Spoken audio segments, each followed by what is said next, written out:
نحمده ونصلي على رسوله الكريم اما بعد فاعوذ بالله من الشیطان الرجیم بسم اللہ الرحمن الرحیم رب اشرح لي صدری ویسر لي امری واحلل عقدۃ من لسانی یفقهوا قولی۔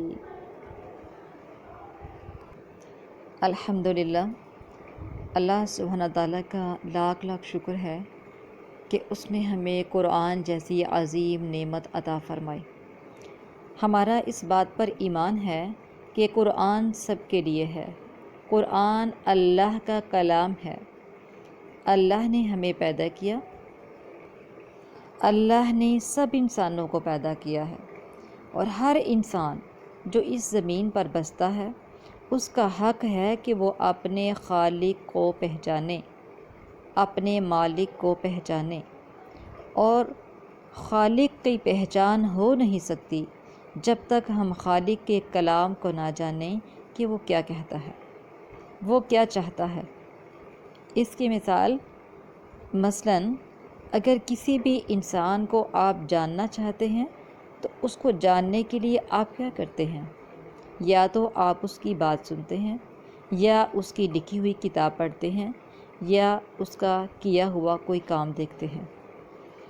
تو اللہ کی پہچان کے لیے بھی ایک ذریعہ اس کی بنائی ہوئی چیزوں کو دیکھنا ہے۔ پوری کائنات کو، زمین آسمان کو، جو کچھ ہمیں دکھتا ہے سب اسی کا بنایا ہوا ہے۔ دوسرا، اس کی بھیجی ہوئی کتاب یعنی اس کا کلام۔ قرآن مجید کتاب کی شکل میں تو ہے، لیکن دراصل یہ سپیچ ہے، یہ کلام ہے، یہ اللہ سبحانہ و تعالیٰ کی بات ہے، یہ اللہ کی کریشن نہیں ہے، بلکہ یہ اللہ کا کلام ہے۔ اللہ کی پہچان سب سے زیادہ ہمیں اللہ ہی کی بات کے ذریعے ہو سکتی ہے۔ تو قرآن مجید صرف میرے لیے نہیں تھا، صرف آپ کے لیے نہیں۔ قرآن مجید کس کے لیے ہے؟ یہ سب انسانوں کے لیے ہے، صرف مسلمانوں کے لیے بھی نہیں، سب انسانوں کے لیے ہے، خواہ وہ مسلمان ہو، خواہ وہ کسی اور مذہب سے تعلق رکھتا ہو، کیونکہ کوئی کسی بھی مذہب یا دین سے تعلق رکھتا ہو وہ ہے تو اللہ ہی کا بندہ نا، اور اس کا حق ہے کہ اس کو اللہ کی بات پتہ چلے۔ اور اللہ نے قرآن مجید میں بارہا فرمایا یا ایہا الناس، بار اللہ نے یہ کہہ کر انسانوں کو مخاطب کیا ہے، انسانوں کو پکارا ہے کہ اے لوگو، سارے انسانوں کو خطاب ہے، تو سارے انسانوں تک اس کو پہنچانا ہم مسلمانوں ہی کی ذمہ داری ہے۔ اور اس ذمہ داری کا آغاز کہاں سے ہوتا ہے؟ اس کا آغاز ہماری اپنی ذات سے ہوتا ہے۔ سب سے پہلے ہمیں خود جاننا ہے، کیونکہ کوئی چیز جو آپ نے خود چکھی نہ ہو آپ اسے پورے یقین کے ساتھ دوسرے کو کھلا نہیں سکتے۔ مثلاً اگر آپ نے بچے کو بھی کچھ کھلانا ہو تو پہلے منہ میں تھوڑا سا لے کے آپ ٹیسٹ کرتی ہیں اور پھر کہتی ہیں او دیکھو یہ بہت مزے کا ہے۔ تو جس نے خود نہ چکھا ہو وہ دوسرے کو چکھا نہیں سکتا۔ تو قرآن فار آل تو ہے، لیکن اس کا بھی بہترین طریقہ کیا ہے کہ پہلے ہم اس کا مزہ خود چکھیں اور پھر اسے خود اٹھائیں اپنے ہاتھوں میں، اور پھر ہر ہاتھ تک پہنچے، اور پھر ہاتھوں تک ہی نہ رہ جائے کہ اٹھائے اٹھائے پھریں، بلکہ ہر دل تک پہنچے، کیونکہ قرآن میں آتا ہے ان ہوا الا ذکر للعالمین، کہ یہ قرآن سارے جہانوں کے لیے ایک ذکر ہے، ایک نصیحت ہے، سب لوگوں کے لیے ایک یاد دہانی ہے، ریمائنڈر ہے، ایک میسیج ہے سب لوگوں کے لیے۔ تو ہمارا مشن کیا ہے کہ ہم خود بھی سیکھیں اور دوسروں تک بھی اس کو پہنچائیں۔ صرف خود جنت میں جانے کی خواہش نہ ہو بلکہ دوسروں کو بھی ساتھ لے کر چلیں۔ تو سب سے پہلے لفظ قرآن کو دیکھتے ہیں۔ قرآن جو ہے یہ عربی زبان کا لفظ ہے۔ قارأ سے نکلا ہے یہ لفظ۔ قارأ کا معنی ہوتا ہے پڑھنا، اس کا ایک اور معنی بھی ہے، وہ ہے جمع کرنا۔ قرأ یقرأ قرآنا، اور قرآن کا لفظ مصدر ہے، یعنی وہ چیز جو پڑھی جائے، یعنی بار بار پڑھی جانے والی کتاب۔ دوسرا معنی جمع یعنی جمع کرنا، تو چونکہ اس میں بہت سی خبریں ہیں، بہت سے احکامات جمع کر دیے گئے ہیں، یعنی قرآن میں پچھلی اقوام کی خبریں بھی ہیں، ان کے حالات و واقعات بھی ہیں، اور اس کے علاوہ قرآن میں یہ بھی بتایا گیا ہے کہ ہمیں کیا کرنا ہے اور کیا نہیں کرنا، اس کے بارے میں بھی احکامات ہیں۔ تو بہت سی چیزیں اس میں اکٹھی کر دی گئی ہیں، اس لیے اس کا ایک معنی کیا ہے؟ جمع کرنا۔ شریعت میں قرآن کہتے ہیں کلام اللہ کو، یعنی اللہ کے کلام کو۔ تو قرآن کیا ہے؟ اللہ کا کلام، یعنی اس کے رسول صلی اللہ علیہ وسلم جو آخری رسول تھے، یہ ان پر نازل کیا گیا، ان کے قلب مبارک پر، ان کے دل پر اترا ہے۔ اور قرآن مجید الفاتحہ سے شروع ہوتا ہے اور الناس تک مکمل ہوتا ہے، اور اس کے بیچ میں جو کچھ ہے وہ سب کا سب اللہ سبحانہ و تعالیٰ کی طرف سے ہے۔ اللہ تعالیٰ نے قرآن مجید میں فرمایا اِنَّا نَحْنُ نَزَّلْنَا عَلَيْكَ الْقُرْآنَ تَنزِيلًا، بے شک ہم نے اس قرآن کو آپ صلی اللہ علیہ وسلم پر آہستہ آہستہ اتارا ہے، تھوڑا تھوڑا اتارا ہے، اور اسے صرف اتارا ہی نہیں بلکہ اس کی حفاظت کا ذمہ بھی خود لیا ہے۔ ایک اور جگہ پر آتا ہے اِنَّا نَحْنُ نَزَّلْنَا الذِّكْرَ وَإِنَّا لَهُ لَحَافِظُونَ، بے شک ہم نے اس ذکر کو اتارا اور ہم ہی اس کی حفاظت کرنے والے ہیں۔ لہذا تاریخ گواہ ہے اس بات پر کہ 1400 سال سے اس کتاب میں کوئی تبدیلی نہیں ہوئی، جیسا یہ اترا تھا نبی کریم صلی اللہ علیہ وسلم پر، آج بھی ویسا ہی موجود ہے۔ یہ ایک معزز کلام ہے۔ تو قرآن مجید کی سب سے پہلی سورت سورۃ الفاتحہ ہے۔ حضرت عبداللہ بن عباس فرماتے ہیں کہ ایک دن جبریل علیہ السلام نبی صلی اللہ علیہ وسلم کے پاس بیٹھے ہوئے تھے کہ انہوں نے اپنے اوپر ایک زوردار آواز سنی۔ انہوں نے اپنا سر اٹھایا، پھر فرمایا یہ آسمان کا ایک دروازہ ہے جو اس سے پہلے کبھی نہیں کھلا۔ پھر فرمایا یہ ایک فرشتہ ہے جو آج سے پہلے کبھی زمین پر نہیں اترا۔ پھر اس فرشتے نے نبی صلی اللہ علیہ وسلم کو سلام کیا اور 2 نوروں کی خوشخبری دی اور کہا کہ یہ 2 نور آپ صلی اللہ علیہ وسلم ہی کو دیے جا رہے ہیں، آپ صلی اللہ علیہ وسلم سے پہلے کسی نبی کو نہیں دیے گئے۔ اور وہ 2 نور کون سے؟ ایک سورۃ الفاتحہ اور دوسری سورۃ البقرہ کی آخری 2 آیات۔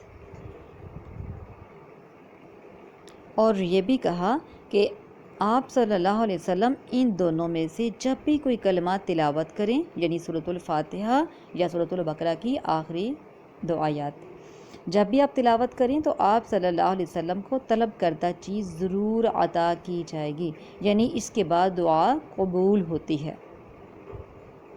یہ صحیح مسلم کی روایت ہے۔ اس سے پتہ چلتا ہے کہ سورۃ الفاتحہ کتنی عظیم اور بابرکت ہے، اور اللہ نے رسول اللہ صلی اللہ علیہ وسلم پر خاص انعام فرمایا اور یہ سورت عطا فرمائی، اور یہ پہلی سورت ہے جو مکمل نازل ہوئی۔ قرآن پاک میں آتا ہے وَلَقَدْ آتَيْنَاكَ سَبْعًا مِنَ الْمَثَانِي وَالْقُرْآنِ الْعَظِيمِ، یعنی ہم نے آپ کو 7 بار بار دہرائی جانے والی آیات عطا کی ہیں، اور اس سے مراد سورۃ الفاتحہ ہی ہے۔ تو قرآن کا آغاز کرتے ہیں تعوذ سے۔ اچھا، تعوذ پڑھنے کی قرآن سے دلیل کیا ہے؟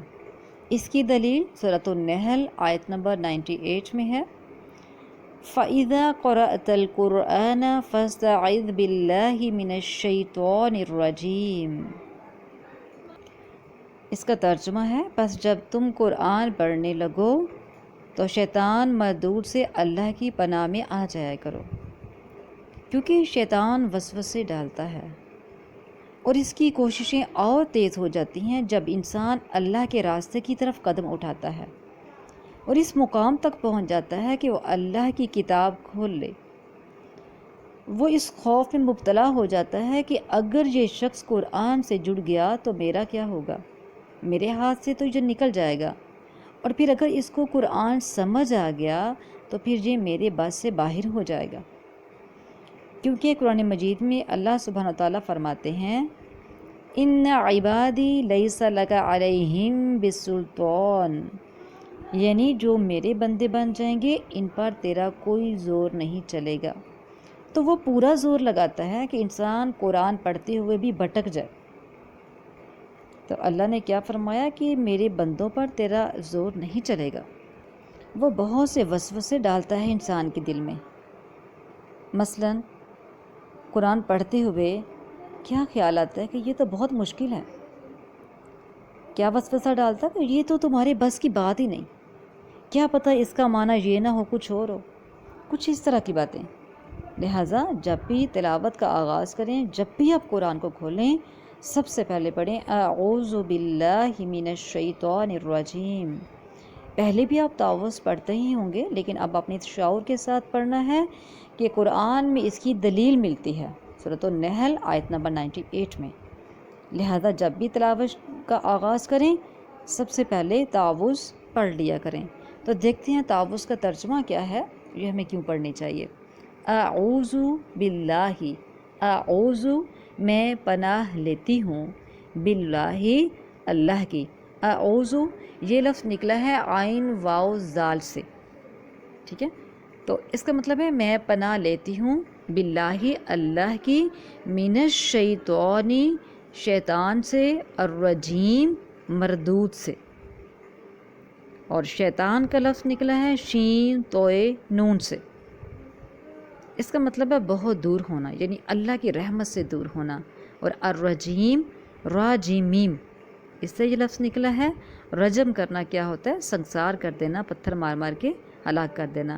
تو اٹ مینس کہ شیطان جو ہے وہ اللہ کی رحمت سے دور کیا ہوا ہے۔ اچھا، ہم اللہ کی پناہ میں آتے ہیں جب ہم قرآن پڑھنے کے لیے بیٹھتے ہیں تو سب سے پہلے ہم اللہ کی پناہ چاہتے ہیں۔ تو کہا گیا ہے کہ میں پناہ لیتی ہوں اللہ کی۔ کیوں پناہ لیتی ہوں؟ تاکہ میں اللہ کی حفاظت اور اس کی رحمت میں آ کر اس کتاب کو سمجھ سکوں، اپنے اس کام کو بہترین طریقے پر انجام دے سکوں، اور اس پر عمل بھی کر سکوں، اور اس کو اپنے اندر جذب بھی کر سکوں۔ تو آپ نے سب سے پہلے تعوذ کا ترجمہ یاد کرنا ہے، تاکہ جب آپ تعوذ پڑھیں تو پوری شعور کے ساتھ پڑھیں، اس کو سمجھ کے پڑھیں۔ اس کا ترجمہ ہو سکے تو آپ لکھ لیں، نوٹس بنائیں تاکہ آپ کو یاد کرنا آسان ہو۔ میں پھر بول دیتی ہوں ترجمہ۔ اعوذ میں پناہ لیتی ہوں، باللہ اللہ کی، من الشیطان شیطان سے، الرجیم مردود سے، یعنی شیطان مردود سے میں اللہ کی پناہ لیتی ہوں، اللہ کی پناہ میں آتی ہوں۔ اس کے بعد بسم اللہ ہے۔ تو دیکھیں جب بھی انسان کوئی نیا کام شروع کرتا ہے، کوئی اہم کام شروع کرتا ہے، دیکھیں آپ قرآن کا آغاز کر رہے ہیں تو اہم کام ہے نا، دنیا کے اہم ترین کاموں میں سے ایک کام ہے جو آپ کرنے جا رہے ہیں، آپ قرآن کا آغاز کر رہے ہیں۔ تو جب بھی کوئی نیا کام شروع کریں، کوئی اچھا کام شروع کریں تو بسم اللہ ضرور پڑھ لیا کریں۔ اللہ کے نام سے جو کام شروع کیا جاتا ہے اس کام میں برکت ہوتی ہے، اس کام میں آسانی ہوتی ہے، اس کام میں اللہ کی مدد شامل حال ہو جاتی ہے، وہ کام آسان ہو جاتا ہے۔ لہذا جب بھی کوئی آپ اچھا کام شروع کریں تو اس کام میں برکت کے لیے بسم اللہ ضرور پڑھ لیا کریں۔ دیکھیں بسم اللہ جو ہے یہ ہر سورت کے آغاز میں لکھی گئی ہے سوائے سورۃ التوبہ کے۔ یاد رکھیں بسم اللہ جو ہے یہ سورت کا حصہ نہیں ہے، بلکہ یہ الگ سے ایک آیت ہے، اس کی ایک اپنی حیثیت ہے۔ بسم اللہ کا ترجمہ دیکھیے، بسم اللہ 7 نام اللہ کے۔ اچھا، بسم اللہ اسم جو لفظ ہے نا وہ اس سے تو آپ واقف ہیں اسم کا مطلب ہوتا ہے نام، اور با کا مطلب ہوتا ہے ساتھ۔ عربی میں یہ جو حروف ہیں ان کے بھی معنی ہوتے ہیں، سارے کے تو نہیں لیکن کچھ حروف ایسے ہیں جیسے با، لا، کاف، واو، یہ ایسے اور بھی حروف ہیں کافی جن کے معنی ہیں، تو ایسا ایسا مانوس ہو جائیں گے جب آپ سنتے رہیں گے۔ تو یہاں پر سمجھ لیجئے کہ بسم اللہ، اللہ کے نام سے، اللہ کے نام کے ساتھ۔ اب انڈرسٹوڈ ہے؟ شروع کرتی ہوں، یعنی اللہ کے نام سے شروع کرتی ہوں بریکٹ میں لکھ لیجئے، اس کا اصل معنی ہے بسم اللہ، اللہ کے نام کے ساتھ۔ الرحمن، جو بڑا مہربان ہے، الرحیم، بار بار رحم کرنے والا ہے۔ الرحمن اور الرحیم دونوں کا ایک ہی روٹ ہے، یعنی راحمیم، رحم سے یہ دونوں لفظ نکلے ہیں، تو مطلب ہے جو بڑا مہربان ہے اور بار بار رحم کرنے والا ہے۔ جی، تو سوال ہے کہ بسم اللہ پڑھنا کیوں ضروری ہے؟ تو اس کا آنسر کیونکہ یہ اللہ کا حکم ہے، ٹھیک ہے، کہ کوئی بھی اچھا کام جو ہے وہ شروع کرنے سے پہلے اللہ سے مدد مانگنی چاہیے، اللہ کے نام سے آغاز کرنا چاہیے، کیونکہ اس سے کام میں برکت بھی ہوتی ہے، کام آسان بھی ہو جاتا ہے، اور اس کام میں اللہ کی مدد بھی شامل ہو جاتی ہے۔ جی، تو آج کا لیسن کیا ہے کہ آپ نے تعوذ اور تسمیہ کا ترجمہ یاد کرنا ہے، اور یہ بھی دیکھنا ہے کہ یہ کیوں پڑھی جاتی ہیں، ان کے پڑھنے کے بارے میں کیا حکم ہے، قرآن سے کیا دلیل ہے۔ سبحانک اللہم و بحمدک، اشہد ان لا الہ الا انت، استغفرک و اتوب الیک۔ السلام علیکم ورحمۃ اللہ وبرکاتہ۔